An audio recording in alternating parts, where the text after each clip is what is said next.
Star Walker Studios presents Game Master's Journey, your multi-dimensional RPG podcast.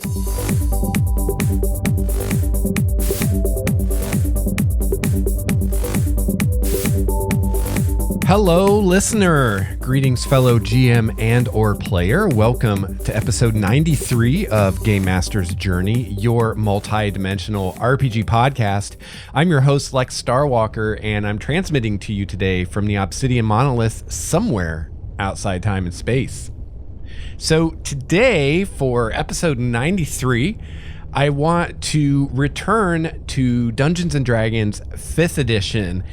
And I want to pop up the hood on this bitch and start digging around in the innards of 5th edition. Specifically today, I want to talk about XP and character advancement.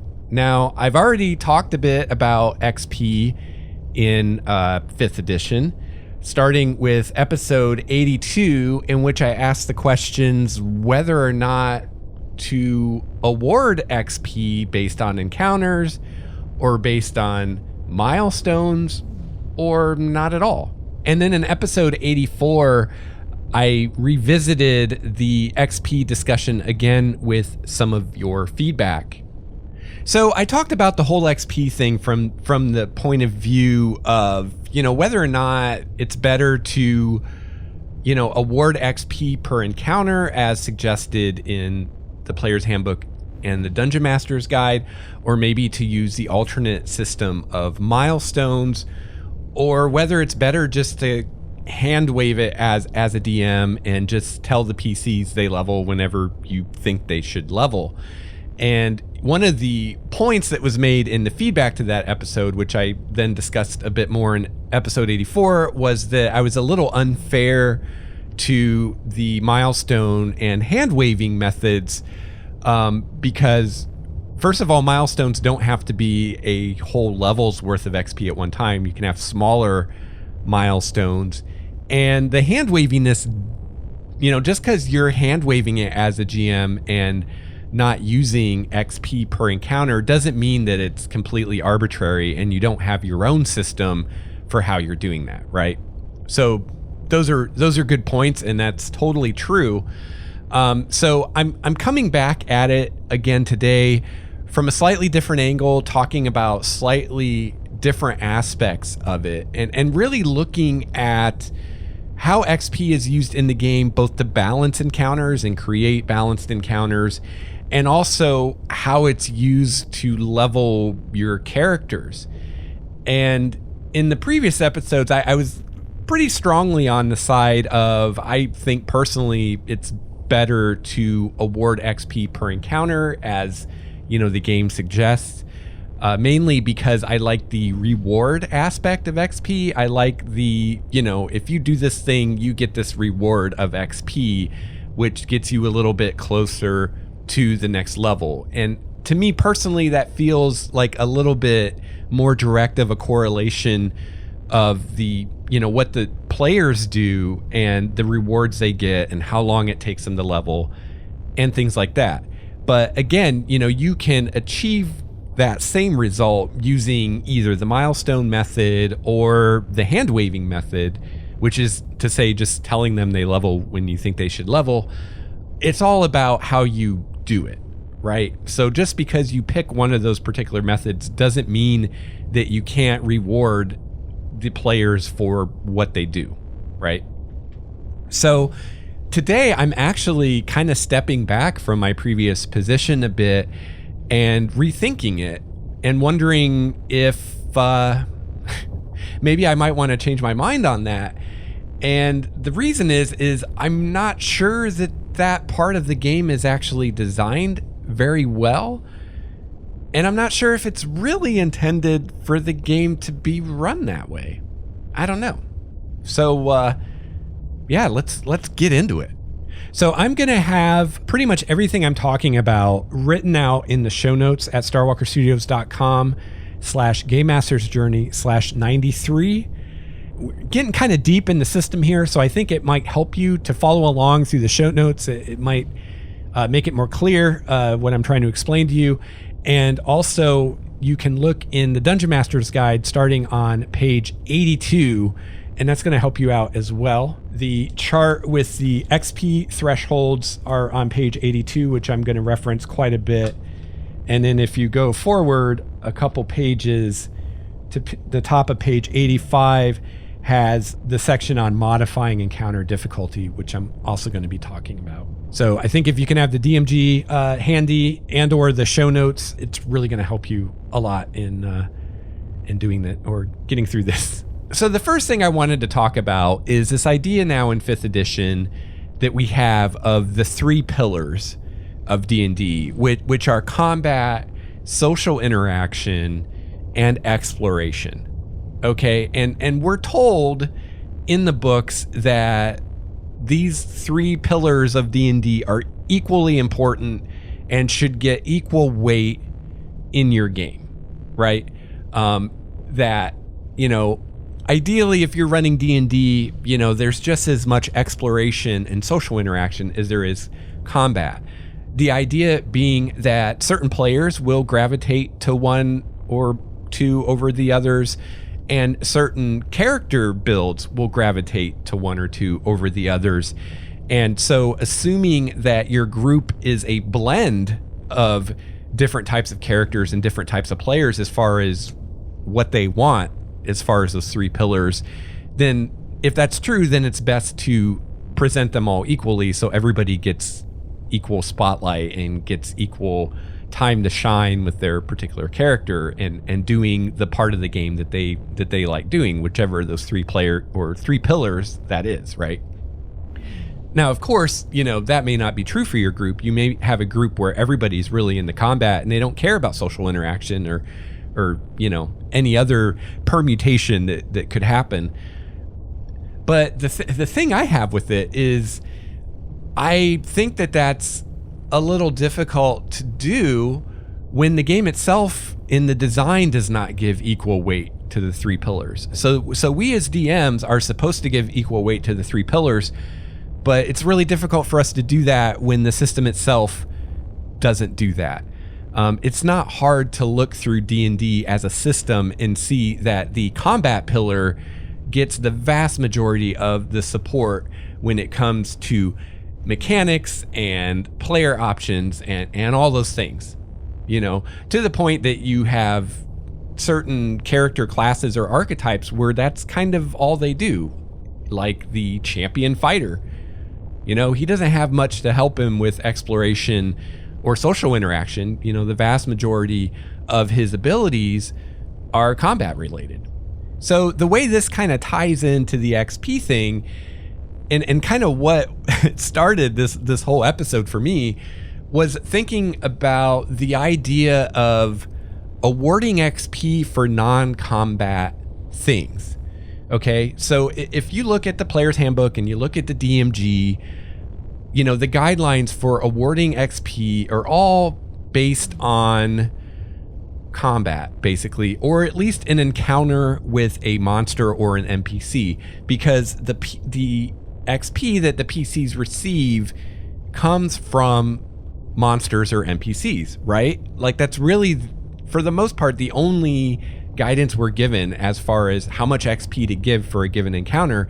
It's all based on the CR of the monster or the NPC, right? So if you're talking goblins are CR 1/4, they're worth 50 XP each. So if your party kills one goblin or fights one goblin or wins an argument with one goblin or whatever, they get 50 XP for the entire party that they split up, right? If it's 2 goblins, they get 100 XP and so on.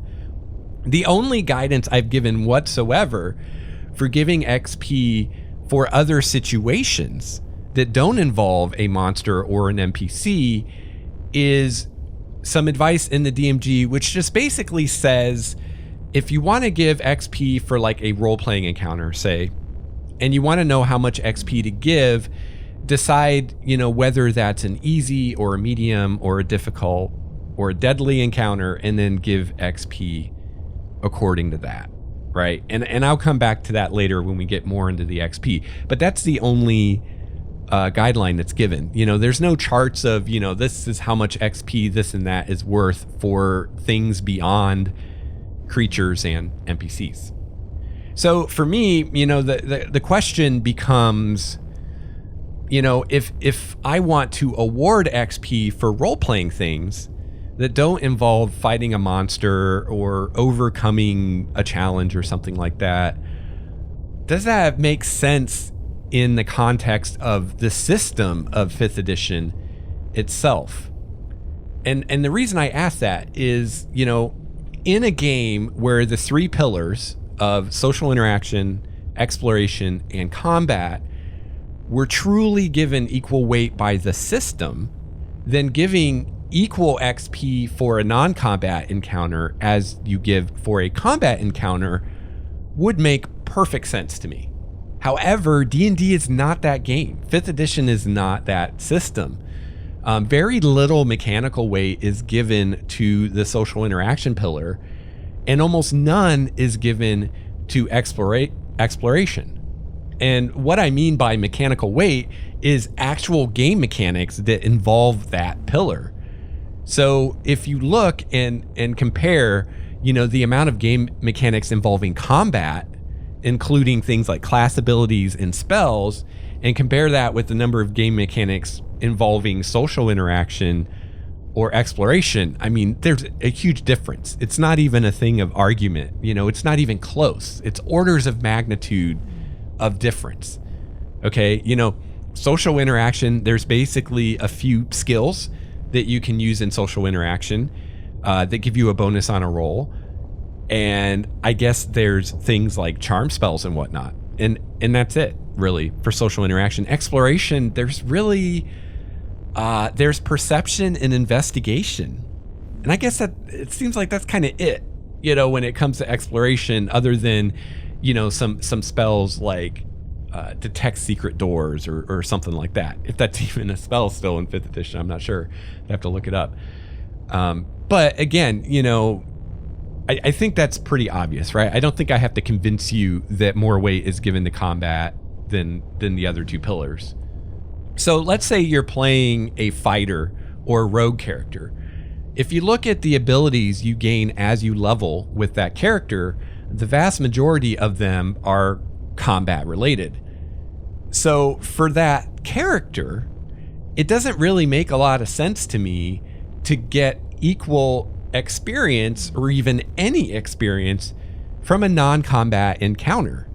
If I'm a champion fighter, right, everything in my character build, everything in my abilities I get as a champion fighter, other than maybe some of the skills I get at character creation, but other than that, everything I gain as I level through up to level 20 is combat related, right? So how does winning an argument with a guard help me become better at being a fighter when all my skills are about, attacking and doing damage? How does winning an argument help me become any better at that? How does that experience of winning that argument at all become relevant to being a fighter? It doesn't, right? That they've got nothing to do with each other. Think of a real world example. Let's say you're training in martial arts, and if you've trained in martial arts at all, then you know how much work it is and how much practice it takes, right? To advance through the ranks and to get better. Okay. With maybe a few exceptions, for the most part, going out and doing something social or exploratory is not going to do anything to make you better at Kung Fu, right? If you want to get better at Kung Fu, you got to practice Kung Fu, right? That's the only way to get better. You're not going to get better at Kung Fu by having a riddle contest with someone or something, right? So I think you see what I'm saying here. Now, obviously, this is extreme example, but it's a valid one, right? Now, if you're playing like a bard, or maybe you're playing a rogue that's more socially oriented, then maybe it makes sense to get some XP for a non-combat thing, for a role-playing thing. Definitely for a bard, a lot of what a bard does is about interacting with people. and they get abilities as they level that help them do that. So you could argue that it makes sense for them to get the same amount of XP from a social encounter as they would from a combat encounter. Maybe a rogue, if you're doing something like the mastermind, maybe that would make sense. Now, if you're an assassin, it doesn't really make much sense, right? Now, your pure spellcasters like the wizard, the cleric, the druid, the bard are a little better off here, as they have more they can do outside of combat, right? If you're that champion fighter, or you're an assassin bard, that'd be fun, huh? If you're an assassin rogue, you're really limited as to options that you have outside of combat. And for the most part, those options are just going to be options that everyone has, just role playing, or they're going to be options that you got at first level, namely, if you maybe got some kind of social skill at first level, or from your background, right? But as you gain levels as a fighter or a rogue, you're not going to be getting much of anything that's going to help you when it comes to social interaction or exploration. Well, rogue might for exploration, but fighter's not, right? Now, a pure spellcaster, you will get access to more spells, and some of those spells can be very useful in non-combat situations. So you're not in quite the same boat as like a fighter or a rogue, specifically like a champion or an assassin. But even then, if you look at the spells in 5th edition, the vast majority of the spells are combat related. And even the abilities that a bard or a druid or a wizard gets, like the class abilities they get, the majority of those are combat related. So personally, I think the problem here is that Wizards basically saw this trend in gaming today, where we see a lot of games that involve more than just combat, and they wanted to capitalize on that, and they wanted to have something to offer or attract players that are into things other than combat. So they slapped on these pillars of exploration and social interaction and said, hey, our game does all three. But they didn't really put any new mechanics into the game to support those two pillars. And I don't know if Wizards has said this or implied this, but I've seen people online claim that the three pillars have always been part of D&D, that the exploration and the social interaction has always been part of D&D. I don't really buy that. I mean, maybe it was for you because that's the way you played the game, which is awesome. But that doesn't mean that the game itself really facilitated that or had any systems around it. Now, I know, 1st edition, we had the Wilderness Survival Guide, which, had some exploration. But even that, if you look at that book, a lot of it's combat stuff, right? It's like exploration as a means to combat, basically. And, social interaction, at least to my knowledge, has never been very well supported in any edition of D&D beyond, maybe one or two skills or non-weapon proficiencies, right? Right there.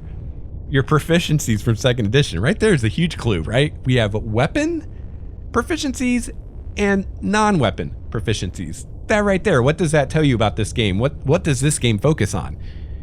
It's either a weapon or it's a non-weapon, right? It wasn't exploration proficiencies and non-exploration proficiencies, or social proficiencies and non-social proficiencies, or even weapon proficiencies, exploration proficiencies, and social proficiencies. No, it was weapon proficiencies, non-weapon proficiencies. So don't tell me that the three pillars have always been there and have always gotten equal weight. They don't get equal weight in 5th edition, where Wizards is trying to tell us they get equal weight. They certainly didn't get it in previous editions. Now, I'll put a little asterisk here, maybe 4th or the original D&D before Advanced Dungeons and Dragons. I don't know. I haven't actually played those, but I'm guessing not. So you can let me know. So another way to illustrate this fact that even though Wizards says the three pillars are equally important, they're really not, is imagine for a moment a D&D campaign with zero combat. Okay, imagine you are joining a new gaming group. You're going to play D&D, and you show up to session 0, And the Dungeon Master says, okay, first thing you guys should know about this campaign, there is going to be 0 combat. There's going to be no combat at all. This campaign is going to be all social interaction and all exploration, but no combat whatsoever. We are never going to roll dice for combat. Okay? And I bet I can guess what's already going through your mind, or what would be going through your mind if you were in that situation, is I think you, like me, this is what I would do, is I would take that player's handbook and I'd start mentally crossing out archetypes and even whole classes. And like, well, if there's no combat, I don't want to be a champion fighter.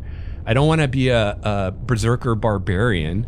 In fact, I probably don't want to be any kind of fighter or barbarian, or probably even rogue for that matter, because even as a rogue, I get some exploration and social stuff, but I'm also getting a lot of combat stuff that I'm never going to use.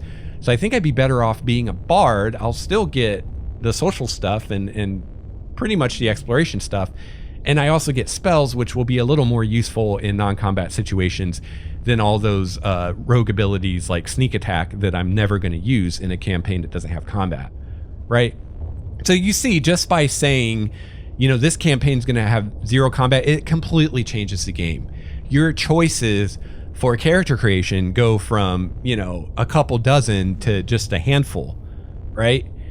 So imagine, the flip side, if you went into a campaign and the GM said, there's not going to be any social interaction, we're just going to skip that. It's going to be all combat, or there's not going to be any exploration.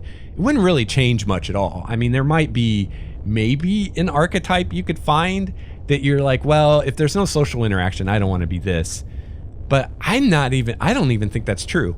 I'm thinking of the most social archetype I can think of, which would probably be your lore bard. Lore bard in a game with no social would still be a very viable class to play. I'd still play one. It's like, yeah, I'll never use, these few social abilities I have, but I've got all this combat stuff I can use, and I get to pick what spells I have, so I'll pick combat spells, right? So I think I made my point. So this is the problem I see in awarding XP for non-combat encounters, and why I would guess that a lot of GMs don't do it.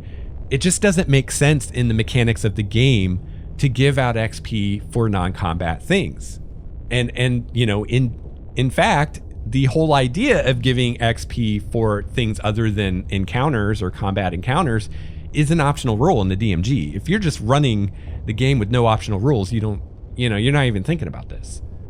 So there was recently an AMA and Ask Me Anything on Reddit about D&D, and Mike Merles and I think Jeremy Crawford both participated in this. And there are a few interesting tidbits from that. Now, I didn't actually read the AMA because I don't know if... I imagine if you're there when the AMA is happening, it's probably a pretty cool thing. But to go back after the fact and try to read through one is pretty painful. Luckily, a blogger basically summarized it. He went through this whole AMA, and in a blog post, he kind of gave you the highlights, right? And that's what I read. I didn't read the AMA. I will have a link to that blog post in the show notes at starwalkerstudios.com/GameMastersJourney/93 if you want to go check out the blog post or even go check out the AMA yourself. One of the interesting tidbits I got from that was, they were asking about XP and stuff, and Mike Merles, one of the lead designers of D&D 5th edition, said that when he runs D&D, he doesn't even give out XP. He just levels his group every other session. So I have to admit, I read that and I had like this massive what the fuck moment. I'm like, here, one of the lead designers of the game says he doesn't even hand out XP, which the whole handing out XP for, encounters and using XP to level, like that's the assumption of the game. The game assumes that that's the way you do it. And it's kind of the core of the game, right? Like that's how your character advances. And to have one of the lead designers say, oh, I don't even use that. It doesn't invoke a lot of confidence in me when it comes to their XP system. It's like, yeah, I designed the system, but I don't use it myself. That tells me that you don't have much confidence in the system you designed. Maybe I'm inferring too much there. But that's how it makes me feel when I hear that. And it makes me wonder, maybe their XP system really doesn't quote unquote work, and they know it, and they just left it in there for the grognards, like me, that want to have XP and want to award XP for every little thing. I don't know. What do you think? And I have to say, I don't think it really works. I know in episode, what was it now? Episode 82, I was all about, awarding XP for encounters because I like the idea of it, right? I like it in theory because it's like you're being rewarded directly for what you accomplish in the game. You accomplish this thing, you get this much XP, whether it's getting past a trap, Oh, and by the way, there's no guidelines for XP for traps in the game. So I guess you don't get XP for traps. Even though this trap could wipe out your entire party, you don't get any XP for it. Or they just forgot, or you just have to house rule it, I guess, if you wanted PCs to get XP for traps. That's even more out there than awarding XP for role-playing, right? It's like, well, role-playing, sure, you can come up with examples where a role-playing encounter could be just as dangerous and risky to the player characters as a combat encounter. I'm not saying that you can't, but the vast majority of your role-playing encounters are not going to be life or death things. Like, the player characters will die if they don't succeed, right? So it's kind of out there to say, well, we're going to award XP for that in this game that's all based on combat. But then to not award XP for a trap, which is really a kind of combat. You're making attack rolls, you're dealing out damage. Why is there no XP for that? It's weird. But yeah, I don't think the system actually works. I know I'm a proponent for it. I like it in theory. But the reality of the system is it doesn't work. And okay, so why am I saying it doesn't work? Where am I coming from? So where I'm coming from on this, and I guess, let me give you a little context here. First of all, as you probably know, if you listened to my episodes on designing D&D encounters, I like getting under the hood of a system, and that's one of my frustrations with, Numenera, which, for the record, I love the game Numenera. It's one of my favorite games. I'd probably say 5th edition D&D, Numenera, my favorite two RPGs, hands down. If you ask me to pick between them, it'd be hard. I'm not sure. I think my answer would vary day to day, which one I would say is my ultimate favorite. So I love the game, right? But one of the issues I have with it as a player and somewhat as a GM is, you open the hood and get under the hood of Numenera, and there's not really anything there. It's kind of what you see is what you get with that. There's no fiddly bits to play with. There's no mysteries to unlock or revelations to be found in how the system works. It's just so simple that it's like you don't even need to open the hood. It's like it's got a transparent hood.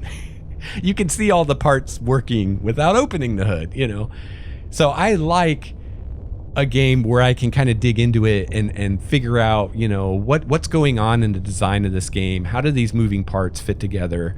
Like, I like that. It's like a puzzle, and I think you probably saw that if you listened to those episodes. And I know from some of the feedback I got from those episodes that not everybody's like that. Some people were really turned off, not only by those episodes, but they kind of turned them off to D&D because they're like, man, this sounds way too fiddly for me. And it's really not. It's like understanding how an internal combustion engine works isn't hard to understand. Suck, squeeze, bang, blow, right? Intake, compression, power, exhaust. It's not hard to understand. Someone could explain it to you in a couple minutes and you would get it, right? But if you're talking to a mechanic, someone who loves cars and loves the intricacies of how the modern internal combustion engine works, they're going to make it sound super complicated, and you're going to be like, oh my God, I could never understand this, right?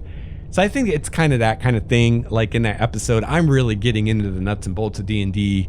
It doesn't have to be that complicated. I tend to overthink things because I just love picking things apart and figuring out how they work. And then hopefully I can figure out how to put it back together again. As a kid, I had so many toys that I would take apart, and then, that was the end of the toy because I could never put them back together. But anyway, that's a topic for another day, maybe. All right, so part of the reason I'm thinking about all this is because I just like thinking about these things.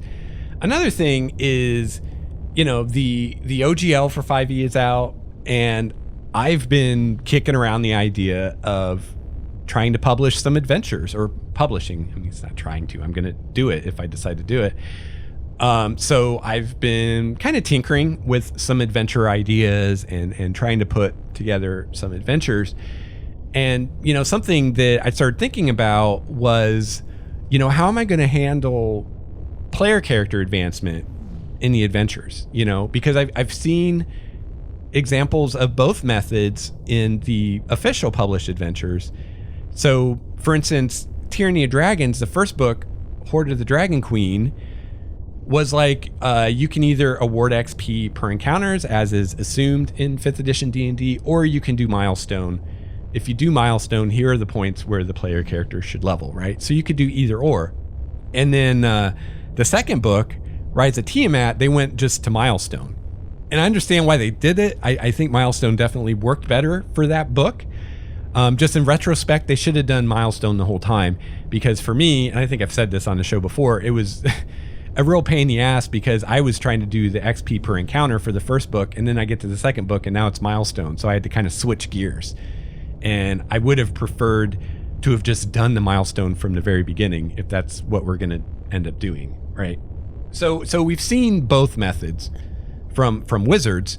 I'm not sure about the other adventure paths. I haven't really read them enough to know if they do milestone or encounter-based XP, or whether it's either or how that works. So I was wondering, how do I want to do this in my adventure? And, I was thinking when I first started tinkering with this that I wanted, because I figured I should have the encounter-based XP in it, right? If a given DM wants to hand wave it, or wants to use milestones, like, that's really easy to do on your own, right? You don't need me necessarily to tell you where the milestones are or how to hand wave, or I can just tell you, at this point in the adventure, the player character should be level 2. Like, that's not hard for me to do as a designer.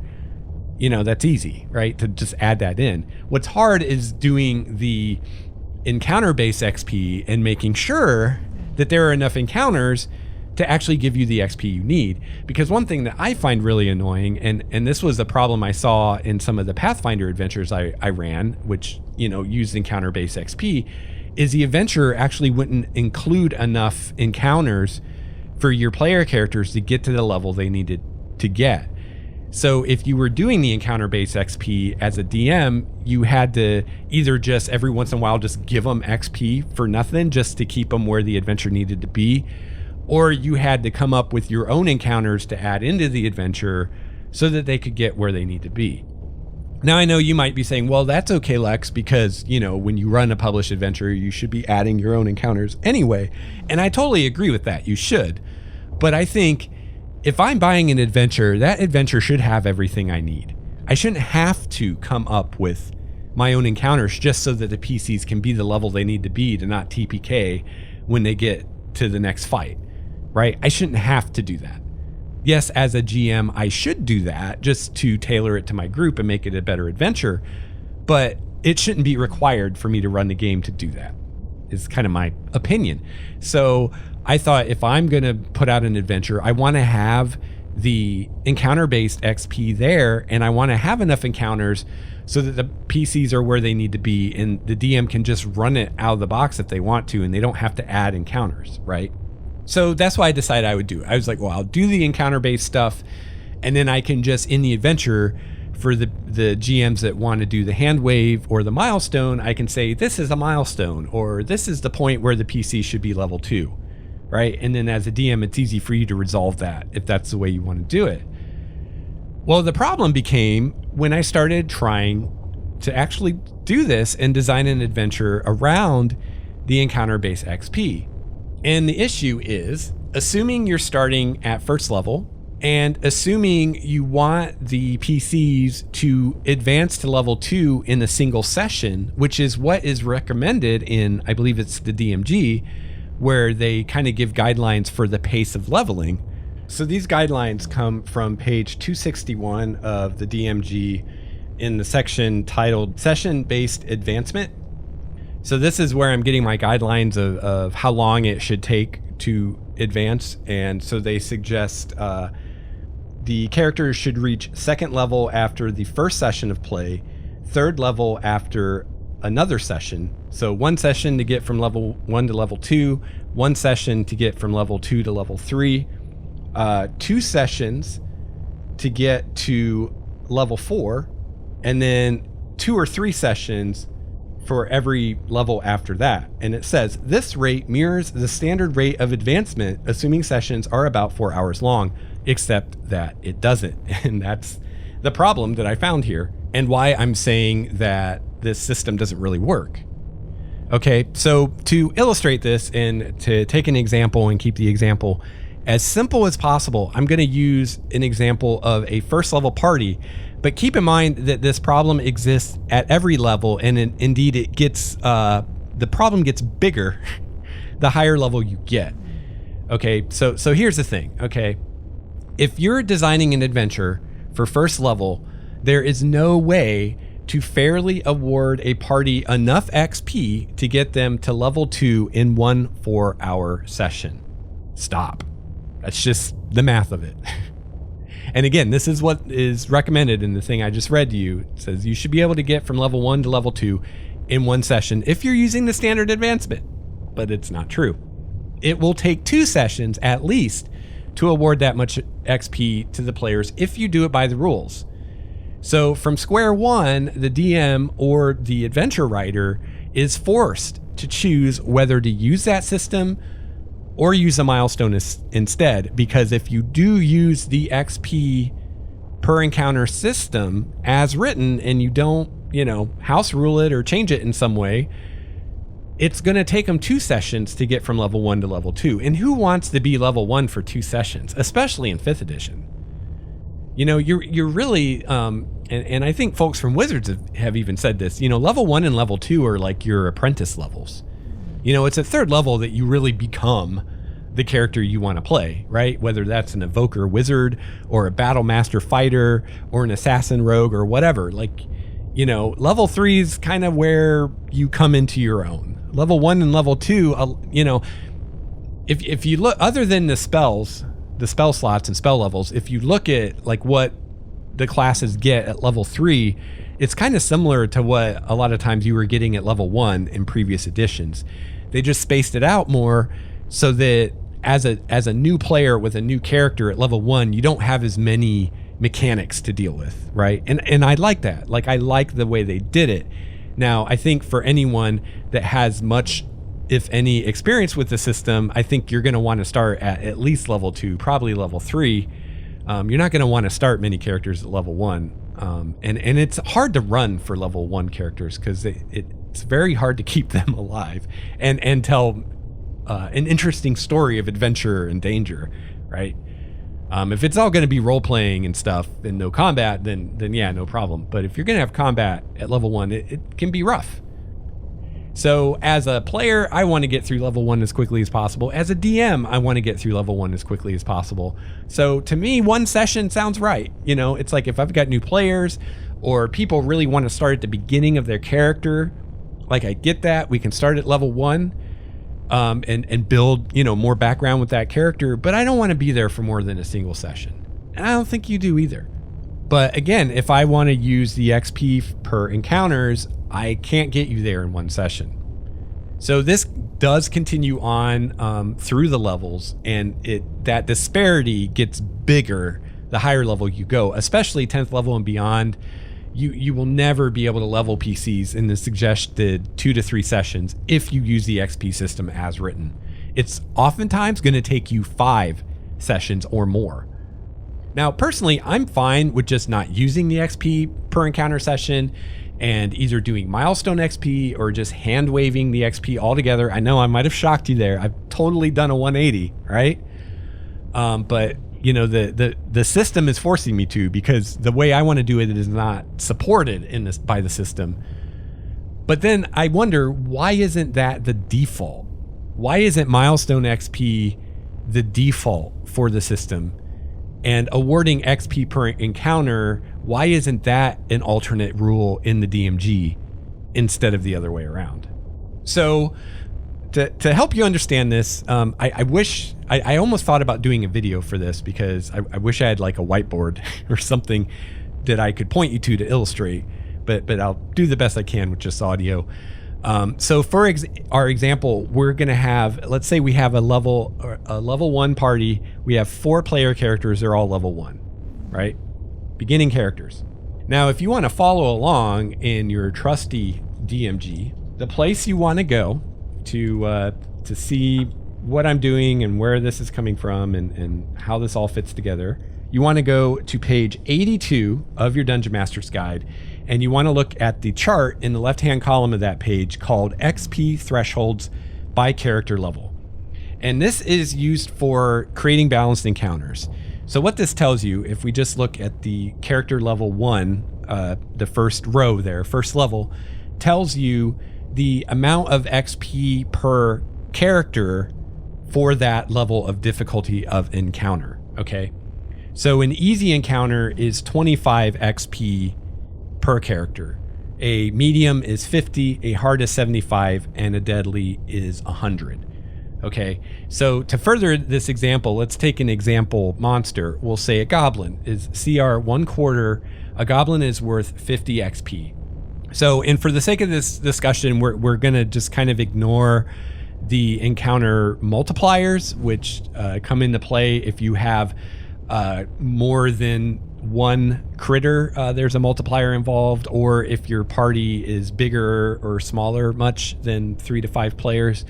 Because it's not really relevant to this, and it'll just confuse things. So we'll just kind of put that aside. So a single goblin is worth 50 XP, which would put it at a medium encounter. Well, okay. So you have to multiply these numbers by the number of players, because this is per player, right? So let's say we have our party of 4 players. So we would multiply all these numbers by 4. So an easy encounter becomes 100 XP. For an easy encounter for the party. A medium encounter would be 200 XP. Okay, so again, ignoring the multipliers, 2 goblins would put you at that 100 XP, would be an easy encounter. Of course, the multiplier with 2 is times 1.5, so for balancing purposes, you'd think of it as 250. But again, we'll just ignore that because it doesn't really matter for the point I'm trying to make here. So a first level character, to get to level 2, needs 300 XP. Okay, so if you have a party of 4 times 300 XP is 1200 XP that you as a DM need to hand out to the party in order for those 4 characters to advance to level 2. So what we're trying to do is we're trying to craft a 4-hour adventure that's going to hand out 1200 XP fairly by the rules, right? And I'm here to tell you it can't be done. All right, so let's say goblins. They're going to fight a bunch of goblins in this adventure, okay? Again, a goblin is CR 1/4. It's 50 XP each. So when you figure in the encounter multipliers, and you do all the math, a hard encounter for this party of 4 level 1 characters is 3 goblins. So 3 goblins is a hard encounter, okay? 2 goblins is an easy encounter. There is no medium, unless you could somehow have 2.5 goblins. There's no medium encounter at this level with goblins, okay? So let's say, because you want to get to 1200 XP in one night, right? So you're going to throw all hard encounters. Now the difficulty above hard is deadly. So you probably don't want to throw deadly encounters at your PCs very often, especially at first level. Because honestly, at first level, a hard encounter can end up deadly if the dice go wrong. 1 crit is all it takes to drop a character at first level a lot of times. So you definitely don't want to be throwing deadly encounters at a first level party. I would say it's probably not recommended to throw all hard encounters at a first level party. I think you're going to end up with some fatalities on your hand if you do that. I think you should be using a blend of easy, medium, and hard. But again, you're trying to get to 1200 XP. So let's say you're going to do all hard encounters. Then they will, with each encounter, they're going to earn 150 XP as a group. 3 goblins, 50 XP apiece. That's 150 XP per hard encounter. of goblins, right? That means it would take 8 of those encounters for them to reach level 2. And there's no way you're going to do 8 combat encounters in one 4-hour session, which again, remember from the bit I quoted you, Wizards is assuming a 4-hour session here, okay? Now, you could say, well, hang on, Lex, maybe there's a better way to get XP than, fighting 3 CR1 quarter critters. And you're right, there is. So if instead you threw a single CR1 creature at them, so an example would be a bugbear is CR1, okay? A CR1 creature is worth 200 XP, okay? And that is, one CR1, 200 XP with your party of 4 first level PCs is going to be a medium encounter, okay? So that, again, like there's another problem with this XP system, right? Medium encounter worth 200 XP, hard encounter worth 150 XP. Seems a little backwards, right? You'd think a harder encounter would be worth more XP than a medium encounter. But again, the XP system in 5th edition works great, I think, for creating balanced encounters. But when it comes out to actually handing out XP, not so great. So, okay, let's say you're going to throw a bunch of single CR1, they're going to fight a bunch of individual bugbears, right? A bunch of medium encounters. It would take 6 encounters to get to your 1200 XP so they can level in one session. So I think even 6 encounters in a 4-hour session, you're not going to be able to do it unless it's nothing but combat, just wall-to-wall combat the whole session. Like you're not going to be able to do 6 encounters in your average 4-hour session. So then, well, what if you add in role-playing XP, which again may or may not make sense to you based on what I talked about earlier in the episode. But let's say you're like, fuck it, I'm going to give them XP for role-playing too, if only so that they can level in one session, right? It's not going to help you much. Again, the only guidelines we're given for role-playing XP is to give them the equivalent of what the difficulty would be if it were a combat encounter. And again, personally, I think for the most part, if you're putting them on the same scale, most role-playing encounters are not going to be as difficult as combat encounters. There's less risk, right? I mean, you fail, people aren't necessarily dying in a role-playing encounter, usually, right? So for level 1, an easy encounter is 25 XP per PC, right? So our group of 4 PCs, that would be 200 for the group, 100 XP for the group, right? For an easy encounter. A medium encounter, again, this is all first level. At first level, is 50 XP per PC. So that would be our 200 XP, which again, we saw that, the one bugbear is a medium encounter, it's 200 XP, right? So if you're doing role-playing XP, that's what you would do is you'd say, okay, I think this was an easy role-playing encounter, so the group gets 100 XP. Or I think this was a medium role-playing encounter, the group gets 200 XP, right? And again, like in my mind, probably the majority of the role-playing encounters are going to be easy or medium, right? I mean, it's going to be a rare and extreme example of a role-playing encounter that is hard. And again, keeping it on the same scale as combat. So a role-playing encounter that is as hard and there's as much risk to the player characters as a hard combat encounter, right? I'm not saying you can't do it. I'm not saying it won't happen. It will. You can. But it's not going to be all the time, right? Most of your role-playing encounters are going to be medium or even easy, I think. So for me personally, I grade most of my role-playing encounters as easy, unless there's really something at stake, and then it's medium. And then if it's really one of those, rare instances of a lot of danger, then it could be hard, maybe. So even factoring those in, it's still going to be hard or even impossible to hand out that 1200 XP in one session, because those role-playing encounters take time too, right? And if they're really role-playing, it could take as long or even longer as a combat encounter, right? So counting the combat and the non-combat encounters all together, like how many can you get through in a 4-hour session? It's like, well, if you can do 6 combat and non-combat together, and if they're all, 200 XP, so that is a hard encounter.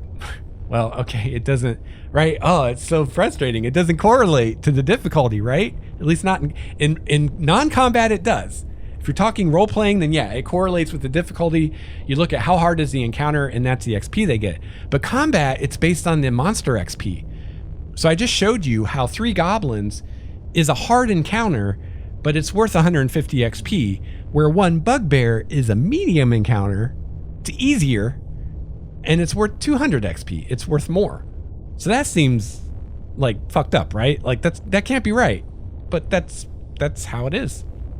So another part of this problem I see in actually awarding XP using the system that they've created here is when it comes to the difficulty of an encounter above and beyond just the creatures involved. Okay, so let's say we take our bugbear encounter. Okay, we've got 1 bugbear. That's a medium encounter. We're 200 XP. But then, it goes on in this section of the DMG to talk about situational things that could make an encounter easier or more difficult for the PCs. And an example that they give is everybody's surprised. And as far as planning for how difficult this encounter is going to be, something like that should adjust the difficulty 1 step, but not when it comes to how much XP you pay them. So our bugbear example, 1 bugbear, medium encounter, 200 XP, right? However, if every PC is surprised by the bugbear and the bugbear, gets that surprise action, then as far as in your mind as a DM and balancing the encounter, you should consider that 1 step harder, which would make it hard, but it's still worth 200 XP. On the flip side, if the PCs surprise the bugbear, it should be 1 step easier, which takes it from medium to easy, but it's still worth 200 XP. So yeah, there's this disconnect, right? And I think the disconnect is between, role-playing encounters and combat encounters, which maybe is why awarding XP for role-playing encounters is an optional rule, because they knew that this doesn't make sense when you really break it down and think about it, right? But even if you don't use that optional rule and you're just using the combat encounter XP, it still doesn't make sense because the XP payout is not mirroring the difficulty. So you can have a medium encounter that's worth more XP than a hard encounter. Or you can have an easy encounter that's worth more XP than a medium encounter. And that doesn't make any sense. So the way I've decided to approach this, the way I've decided to approach this is to just not do XP anymore and just do milestones. But if for some reason I wanted to still do, I do want to still do XP. It just doesn't work with the system.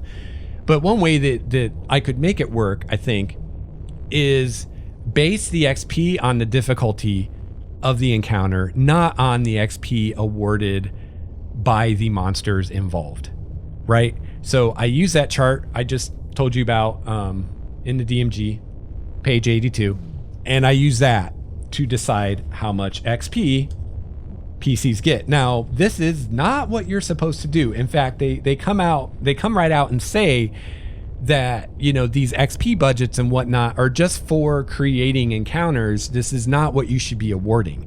You should only be awarding XP based on the monsters. But if you do that, then the XP that they get does not correlate with how difficult the encounter is. They don't get any extra XP if the entire party is surprised and what should have been a hard encounter becomes a deadly encounter. If they survive that, they don't get any extra XP for that. They get less XP for 3 goblins, which is a hard encounter, than they get for 1 bugbear, which is a medium encounter. So obviously this is broken, right? It doesn't make any sense. It flies in the face of reason. So an easy fix is to base it on the actual difficulty. So if I was doing that, I would use the chart on page 82, okay? And another nice thing about doing it this way is now you can think of XP just on a per character basis instead of a per group basis, which avoids having to divide it and stuff, right? So I look at this chart and I say, okay, first level, each character, easy encounter, 25 XP, medium encounter, 50 XP, hard encounter, 75 XP, deadly encounter, 100 XP per character, okay? So if the party fights 3 goblins, instead of saying, okay, 3 goblins, 50 XP each. That's 150 XP divided among 4 players, which is whatever that would be, 150 divided by 4. Instead, I say 3 goblins is a hard encounter. That's 75 XP per player. So in the first method, each player would have gotten 37 XP. If you take 150 and you divide it by 4, you get 37.5. So you round down 37 XP. However, in my method, each player would get 75 XP, which is basically double, but they're being awarded based on the difficulty of the encounter. So we take the bugbear, one bugbear by himself. He's worth 200 XP, but it's a medium encounter for this party. So medium encounter, each player gets 50 XP, right? Which is less than the 75 that I gave them for the 3 goblins that were hard. Now in this case, the amount of XP each player gets is the same either way, because the bugbear by himself is worth 200 XP. Divide by 4, that's 50. So, with the medium encounters, it's going to work out to be the same. But, with the method I'm proposing, you are seeing the relationship between the difficulty and what they get. So the medium encounter, the hard encounter with the goblins is worth more XP, 75 per player character, than the medium encounter with the bugbear, which is only worth 50. If you did it the other way, the way that Wizards wants you to do it, the medium bugbear encounter would be worth 50 XP per player, and the hard goblin encounter would only be worth 37 XP. So, once the players figure that out, why would they ever fight groups of goblins when they can just fight single bugbears? It's a lot easier fight and they get more XP. Now, I would also factor in the situational difficulties. So let's say we've got the encounter with the 3 goblins. This is a hard encounter, but let's say the goblins get the drop on the PCs and all of the PCs are surprised. Now, all of the PCs have to be surprised for this. If just some of them are, it's not enough to step the difficulty up that much. But if the entire party is surprised, that encounter goes from hard to deadly, which means that each PC will earn 100 XP instead of 75. So I think that's a simple, easy way to do it.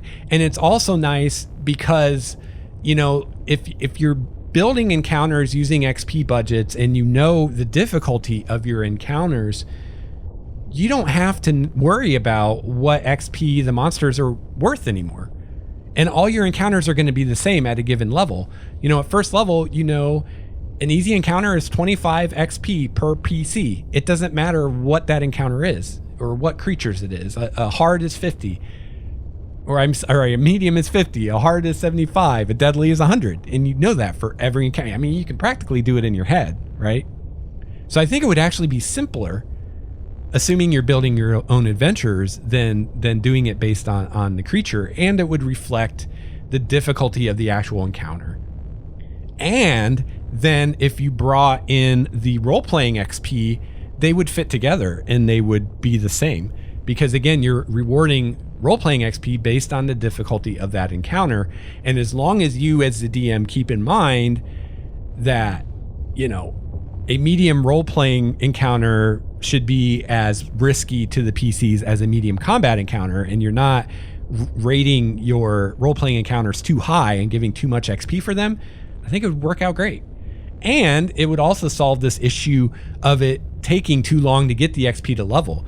Like, I could understand Wizards doing it this way, the way they did it, if there's a problem of, if we do it the other way, like the way Lex is saying, they're going to level way too fast. But the fact of the matter is, if you do the XP the way Wizard says, you won't level fast enough by their own guidelines that they give in the DMG. So I haven't done the math to figure out if you did it my way, if it would get you leveling at that rate. I don't think it would. I don't think it's enough. I think you'd be closer, but you would still not be leveling as quickly as they recommend. And then the question is that the right speed for you? For me personally, 1 session to get from level 1 to level 2 is perfect. That's what I want. 1 session to get from level 2 to level 3? It depends. I'm fine with that, but I could see with certain campaigns and certain groups, I'd rather take 2 sessions to get to from level 2 to level 3, right? And then, 2 sessions from level 3 to level 4. Yeah, that sounds about right. And then 2 to 3 thereon. Yeah, I'd probably go more on the 3 sessions to get from 4 to 5 and so on. And then once they got higher level, maybe 4 sessions. Because I do think leveling should go more slowly the higher you get, just to enjoy those levels. I've played in games before where I leveled so fast I never felt like I really got to know any particular level. So I like to avoid that as a DM. The other nice thing about, this way I'm proposing is it also becomes easy to know how much XP to give for traps, because you can just correlate the trap severity with the difficulties. It's pretty easy to do. So I've actually tweeted to Jeremy Crawford multiple times asking for clarification on the whole, if something like the party being surprised increases the difficulty of the encounter, is it intended that it should increase the payout of XP accordingly, even though it doesn't say anywhere in the DMG that it should? And he hasn't responded. I've asked him like 3 times. It's a little frustrating to me personally, because I follow him on Twitter, and almost every day he answers all these questions people ask that are like really obvious. If you just read the book, like the answer is there, and he'll answer those questions. But this question, to my knowledge, there's no answer in the book, and he won't answer it. Maybe because he doesn't use it either. I don't know. So again, I think the XP system, as far as designing balanced encounters, is pretty decently designed. Between your XP budgets that you have and the CR system, I think you can have a really good idea of how challenging a given encounter is going to be for your particular party of player characters. However, the awarding XP for character advancement per encounter seems less well designed. It feels like there's 1 or 2 or a few pieces just missing that are supposed to be there that aren't there. For instance, the piece telling you that you should change XP based on how difficult the encounter actually is. It also makes me wonder when one of the 2 lead designers doesn't even use the system that he designed. And again, I wonder if Jeremy Crawford doesn't use it either. I don't know. So yeah, I guess this has been a long discussion, getting pretty deep into things here. But these are the things I think about. So from an adventure design perspective, I'm still not sure how to handle this, other than to just really hope if you buy my adventure that you'll just use the milestone method, because it's just easier for everybody that way. But of course, I do want to have, support there for DMs that want to do it the old-fashioned way of awarding XP per encounter. And again, that's the way I would prefer to do it. But I just feel like the system as it's designed, it just doesn't work. There's just some real obvious problems with it. So maybe my fix solves it. I don't know. I'm gonna have to play test it definitely before I put it in an adventure I want to sell. But that's a whole, how many pages of my adventure is it gonna take to explain this? And is that kind of beyond the scope of an adventure to say, hey, here's how to do XP, so it will make more sense, and what the players receive more directly correlates to how difficult it is for them to achieve that goal, right? So personally, I think we should just not award XP based on CR of monsters, and just use the CR as a guide for an individual monster. What would be too much for the party to handle? Don't throw something of a CR higher than their level at them. And again, I've mentioned this before. I would say, Wizard seems to assume the CR of the average party level, right? But I think a better way to do it is look at the CR, or look at the level of the lowest level character in your party.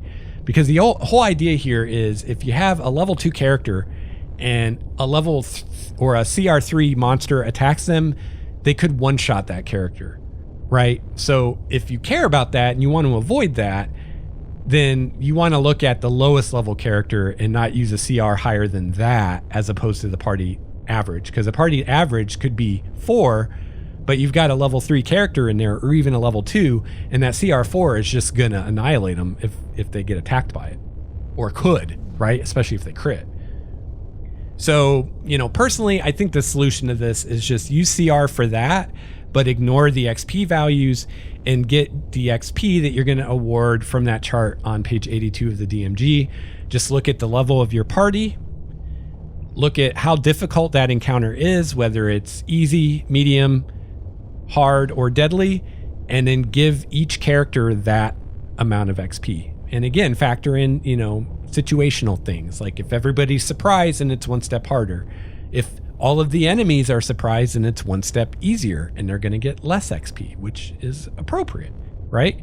And then again, traps and RP encounters can use that same system. You just, how hard is it? What difficulty? There's the XP they get based on their level, assuming it's appropriate to their level, right? But I guess that factors in. And there is, I would think there's below easy, right? If your player characters are level 10 and you throw something that's like, way beneath them, maybe they don't get any XP, or maybe they just get less than the easy. That's something you'd have to, judge for yourself. So one last thing I'll bring up here at the end, that's not, it's a little relevant to this, but I want to bring it up because this came up in that same AMA, is Mike Mearls threw out a little piece of wisdom as far as how he handles doing a combat encounter on the fly that I thought was pretty cool. Okay, there's two different methods depending on, are you wanting to throw like one single monster at your party, or are you wanting to throw a group at them, right? So if you're wanting a group of monsters or NPCs, he uses no more than 3 to 5 monsters or NPCs, and he uses a CR of 1/2 or less of the party's level. So if you've got a level 6 party, you're looking at 3 to 5 critters that are CR 3 or less. And, that's a way that you can just on the fly, just pull something out of your ass. You don't have to figure out XP budgets and stuff like that. And as far as where to go within that 3 to 5 number of monsters, personally, I would recommend keeping in mind economy of action. And economy of action is just simply how many actions do the PCs have as the party total versus how many actions do the NPCs or the adversaries have as a group total. Okay. So generally speaking, if there are less NPCs than PCs, then it's going to be an easier fight. Although if some or all of your NPCs have multi-attack, again, it's based on actions, not bodies necessarily. So you got to consider that too. So if if you've got 3 monsters, but they're all making 3 attacks, then that's a lot more actions than your 3 player characters that don't have multiple attacks, right? So you want to keep that in mind too. Generally speaking, more NPCs than PCs will be a difficult or even a deadly fight, because again, they have more actions every turn than the PCs do. And again, if those NPCs have multi-attack, especially at high numbers, then it's going to be even more so. So you might be getting on the deadly side then. So again, it all comes down to how many actions each side has. So that's action economy. So that's what he does, group. So on the fly, you're running for your players. You want to throw a group of something at them. You look at CRs that are half their level or less, and you use 3 to 5.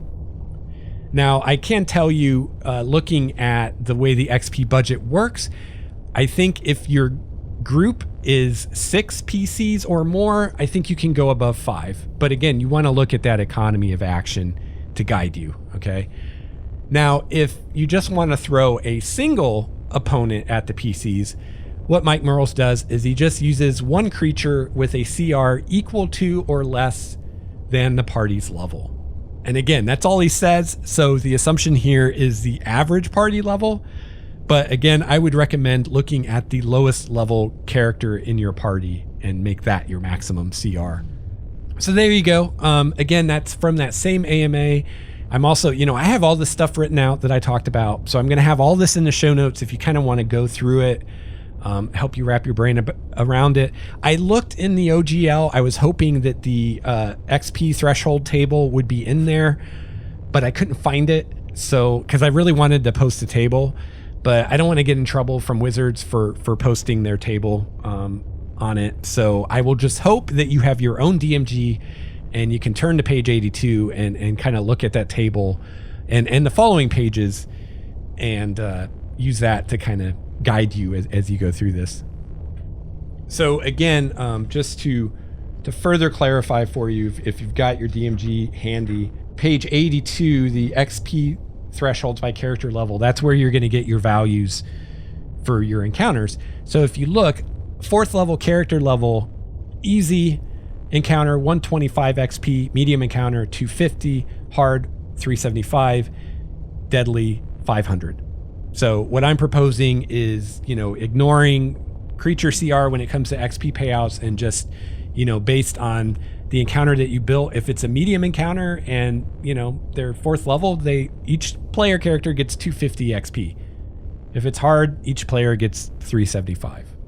And I think it simplifies it and it makes more sense to me, at least. Your encounter multipliers are on the right-hand column of that same page towards the bottom. And that comes into play with groups of monsters, right? And again, this is something that in the book they say that this shouldn't affect the XP payout.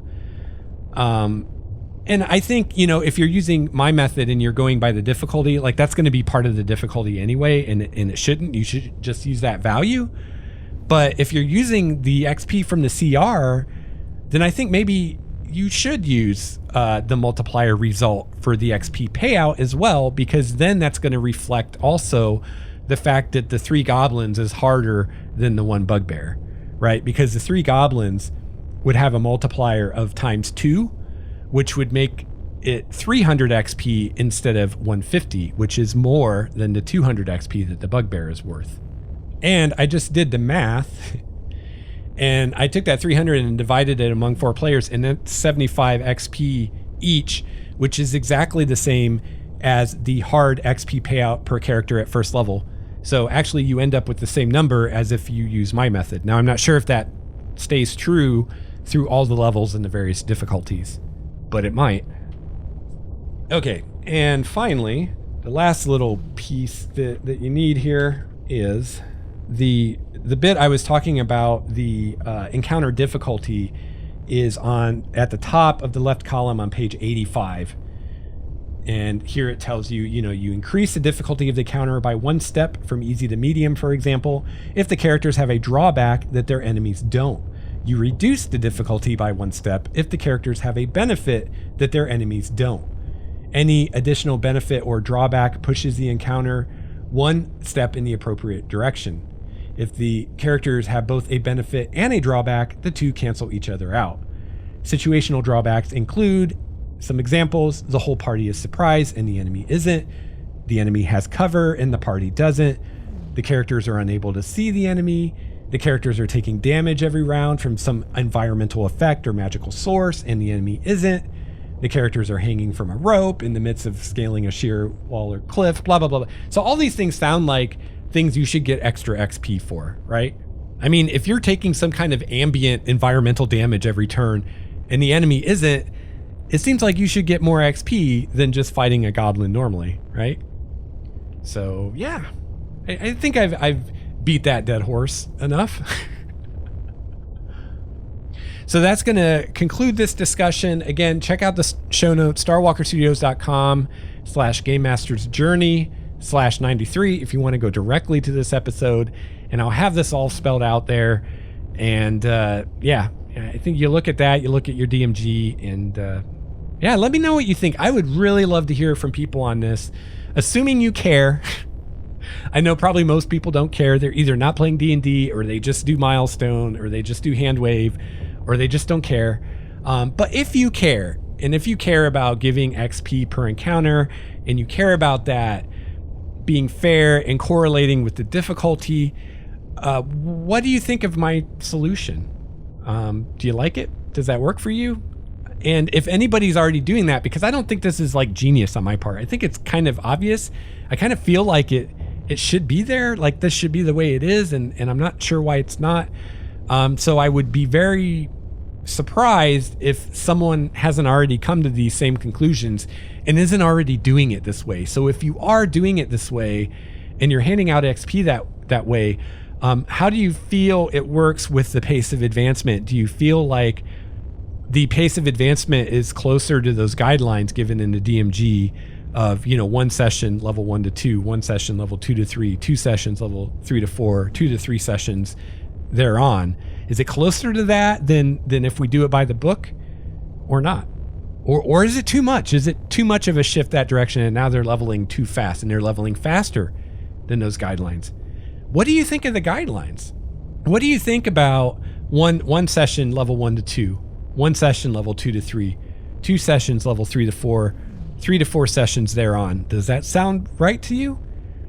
It sounds about right to me. Although, like I said, I would start scaling it a bit more at higher levels. But it sounds about right to me. But I'm curious what you think. Shoot me an email, gamemastersjourney@gmail.com. Also, I would love to hear from you. What did you think of this episode? What do you think of this kind of under the hood stuff? I could probably do more of it. I'm sure other things will come up as I run 5th edition and other games that I really want to kind of dig in deep into the mechanics and maybe find some possible problems and maybe offer up some possible solutions. But I don't know. I love this kind of stuff, but it could be boring people to tears. I don't know. So if you like it, let me know. If you hate it, let me know. Love to hear from you. What you think of content like this.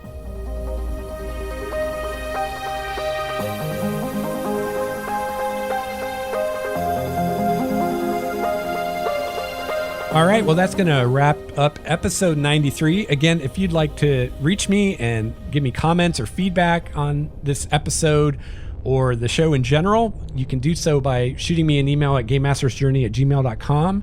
You can follow me on Google plus Lex Starwalker. You can follow me on Twitter @Lex Starwalker. Please visit the website, starwalkerstudios.com, and you can find the show notes there. And I think the show notes will be very helpful to you in going through this. Real quick, I want to give a huge shout out and thank you to my tier 5 patron, Mr. Steve Strickland. Yeah, let's hear it for Steve. Woo! Thank you very much, Steve. Thank you to all the patrons. And if you enjoy Game Master's Journey and you'd like to support the show, head on over to the website, starwalkerstudios.com. There's a Patreon button at the top of the show notes. Will take you to my Patreon page. You can also scroll down to the bottom of the show notes. There's lots of ways you can support the show. I've got an Amazon referral link. You can get a trial from Audible Books. You can leave me a review on iTunes or Stitcher. Tell your friends about the show. I mean, there's lots of ways that you can help out. So definitely check that out. I really appreciate it. So I hope that you have a chance to play your favorite RPG this week. I'll be back soon with another episode of Game Master's Journey. Until then, game on. This has been a Starwalker Studios production, your source for quality gaming and hobby podcasts. This episode's music provided by Cloudwalker, Transboy, and Ish. Please see the show notes for more details at starwalkerstudios.com/GameMastersJourney.